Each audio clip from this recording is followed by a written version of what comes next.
Sean bienvenidos. Llevas un puñado de soldados contra Jerjes. Me equivoqué al pensar que los espartanos eran tantos como nosotros. ¿Eso crees?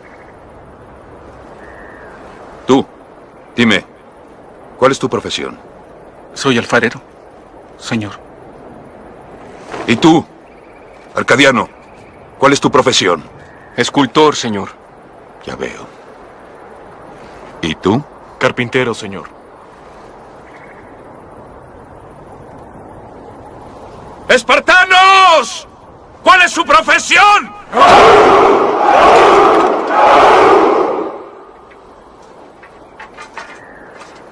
¿Entiendes, amigo? Llevo más soldados que tú. Aquí vemos la importancia de la profesión.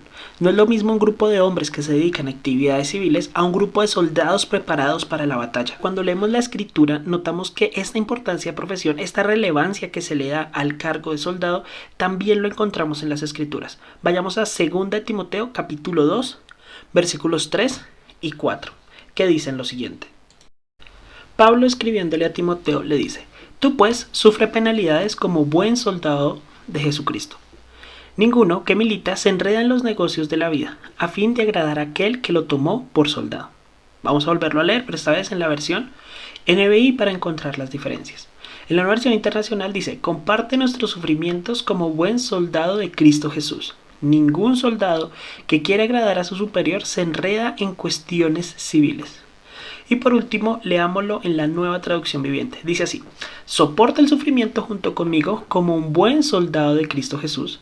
Ningún soldado se enreda en los asuntos de la vida civil, porque, de ser así, no podría agradar al oficial que lo reclutó. Entonces, aquí hacemos una gran división entre que no es lo mismo un soldado que un civil. Ahora, ¿quién nos reclutó como soldados o a qué se refiere a soldados de Jesucristo? Bueno, primero que todo hay que aclarar que este mensaje que Pablo le está dando a Timoteo va dirigido a aquellos que ya han sido reclutados por Cristo Jesús. Si vamos al texto, un poco más, explorando un poco más en el griego, podemos encontrar que la palabra que se usa para soldado en el versículo 3 es la misma palabra que se usa para guerrero. La única diferencia es que es un guerrero escogido, un guerrero ungido por Jesús, un guerrero seleccionado directamente por Cristo. ¿Cuándo somos nosotros seleccionados directamente por Cristo? Cuando nosotros voluntariamente reconocemos que somos pecadores, que como civiles no podemos alcanzar salvación y que necesitamos al Salvador, a Cristo Jesús, que murió por nuestros pecados para que nosotros podamos alcanzar misericordia. Una vez nosotros hemos reconocido que somos pecadores y que no podemos salvarnos a nosotros mismos y que solo Cristo Jesús nos salva, en ese momento somos ungidos con el Espíritu Santo y pasamos a ser guerreros de Cristo, a ser soldados del Salvador. Pero ¿por qué Pablo hace la advertencia? Si Pablo nos menciona que debemos sufrir penalidades como buen soldado de Jesucristo, significa que no hay buenos soldados, o sea que también dentro de las filas de este ejército habrán malos soldados. En el versículo 4 nos aclara que ninguno que milita se enreda en los negocios de la vida a fin de agradar a aquel que lo tomó por soldado. Significa que el mal soldado de Cristo es aquel que se enreda en los negocios de la vida, que en otras versiones se les llama asuntos civiles. Los asuntos civiles o los negocios de la vida son todas aquellas cosas que no están relacionadas con la guerra que dirige Cristo. La guerra que dirige Cristo es por la salvación de la humanidad. La guerra que dirige Cristo es a través de compartir el Evangelio. Todo asunto no relacionado con expandir el reino de los cielos es un asunto civil, es un negocio de la vida.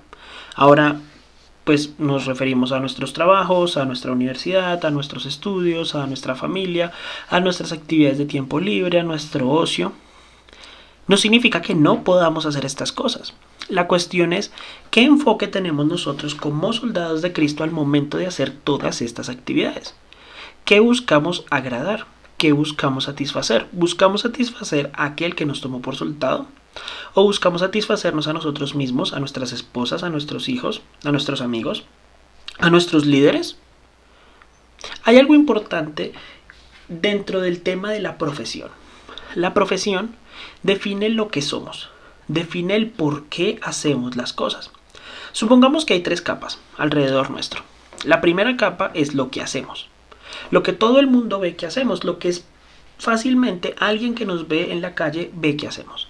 Es la parte más visible de nuestro testimonio. Por ejemplo, yo puedo sacar la basura a la calle.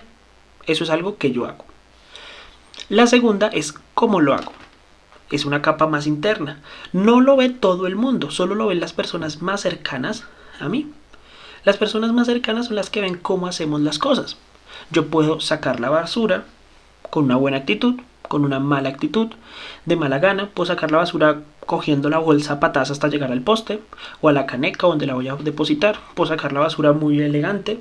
Puedo sacar la basura separando los residuos para que pues algunas cosas puedan ser aprovechadas y las demás puedan ser desechadas correctamente. O puedo sacar la basura simplemente tirándola y regándola por ahí. Ese es el cómo. Entonces tenemos lo que hacemos como la parte externa, cómo lo hacemos como un nivel más interior. Pero más adentro, mucho más adentro, más en la parte más interior, ya no es una parte visible. Incluso las personas que nos rodean no lo van a ver. Aunque compartan mucho tiempo con nosotros, es difícil que lo vean a no ser que nosotros se los mostremos, pero Dios sí lo ve. Esta tercera razón es el por qué. Lo que compone nuestra capa más interna, el por qué, nuestro ser. Es la razón por la que hacemos las cosas. ¿Por qué saqué la basura? Ah, porque me mandaron. No. Puede ser que tu esposa, tu mamá, tu papá te haya ordenado sacar la basura, sí. Pero obedeciste porque eres hijo, porque eres esposo, por amor, porque eres hijo de Dios, porque buscas agradar a esa persona, porque eres un soldado de Cristo. ¿Por qué hacemos las cosas? Un joven puede ir a la iglesia por muchas razones. Puede ir, ¿cómo? Puede ir súper presentado, súper juicioso con su Biblia, pero el por qué es lo que determina si es un soldado de Cristo o si es un civil presentándose en el ejército, que cuando llegue el momento de combatir simplemente va a escapar porque no es su labor estar allí, porque no es un soldado, no es un guerrero, no es alguien preparado para la batalla. ¿Cuáles son los escenarios de batalla del soldado de Cristo? La oportunidad de evangelizar, la oportunidad de compartir del evangelio, la oportunidad de tomar buenas decisiones.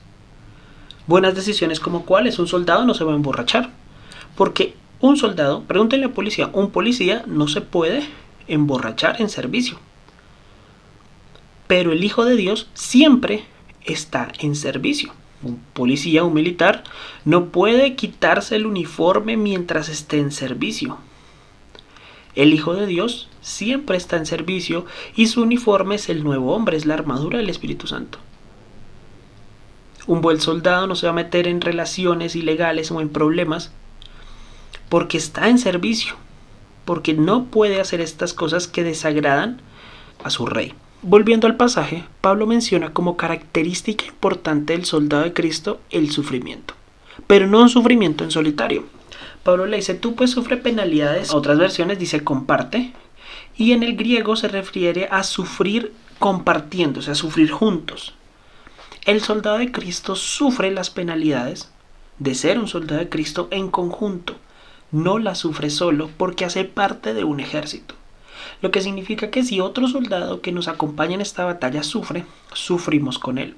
Y cuando nosotros suframos las penalidades de ser soldados de Cristo, alguien nos acompañará en el sufrimiento. ¿Y cuál es este sufrimiento que menciona Pablo? Bueno, en el contexto en el que Pablo escribe la carta, son prisiones, son azotes. Es mucho sufrimiento físico, en ese contexto persecución.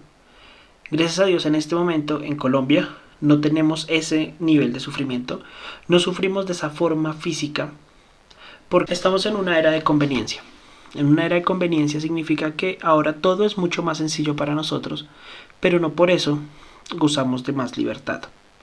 El asunto es que en lugar de silenciarnos con un azote, en lugar de silenciarnos con prisiones, nos silencian con entretenimiento, nos silencian con distracciones.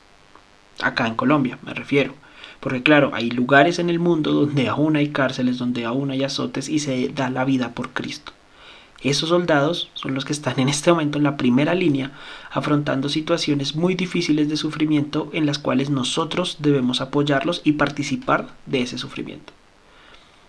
Pero en nuestro caso, nuestro sufrimiento por causa de Cristo es menos físico, pero el sufrimiento se da por las negaciones, por negarnos o privarnos de aquellos placeres que nos está dando la vida civil, por dejar de disfrutar de las drogas que nos puede dar el mundo, de los estímulos, de los placeres, por pequeños que sean, un partido de fútbol, un alimento, una comida, actividades que en principio no son pecado, pero que nos distraen y nos quitan el tiempo para cumplir nuestra misión como hijos de Dios, como soldados de Cristo, nuestra misión de compartir el Evangelio.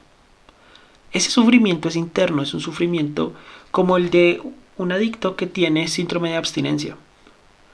Nos sentimos mal, nos sentimos pesados, sentimos que no encajamos, cuando simplemente estamos agradando a Cristo, pero yendo en contra de la corriente de este mundo, que cada vez busca que la vida sea más sencilla, más tranquila, pero simplemente para que no podamos tomar decisiones de estar tan ocupados, como diría una comparación que mira por ahí, como el gato que se está lambiendo sus propias patas. Y no podemos mirar más allá porque estamos llenos, calienticos y contentos, mientras las demás personas se dirigen directo al infierno. Cristo nos salvó para que peleemos en esta batalla y no nos dejemos distraer por las toxinas que nos está regalando el mundo en este momento, y podamos ser buenos soldados de Cristo. ¿Qué es lo primero que pensamos cuando llegamos en algún lugar? ¿Nuestra profesión? ¿Nuestro negocio? ¿Nuestra universidad? ¿Nuestra futura pareja? ¿Qué es lo primero que nos llega a la cabeza? ¿Cumplir nuestro deber como soldado? ¿O satisfacernos a nosotros mismos y enredarnos en las cosas que son civiles? Que el Señor nos ayude cada día a glorificarlo más, cada día a poder ser buenos soldados de Cristo dispuestos a sufrir y en este caso, en este mundo, a generarnos sufrimiento a través de abandonar las cosas que el mundo nos ha regalado con tal de no predicar el Evangelio. Prediquemos el Evangelio, compartamos con otros y vivamos una vida que le agrade a nuestro Rey, aquel que nos tomó por soldado. Señor, te rogamos que nos ayudes, que nos guardes, que nos bendigas, que nos permita, Señor, ver aquellas cosas que nos distraen de cumplir nuestro deber como soldado, que nos desenredes la vida, Señor, y que nosotros podamos desenredarla para poder cumplir el propósito por el cual tú nos has llamado. Glorifícate tú en nosotros, Señor, y oramos en los méritos de tu Hijo amado Cristo Jesús. Amén.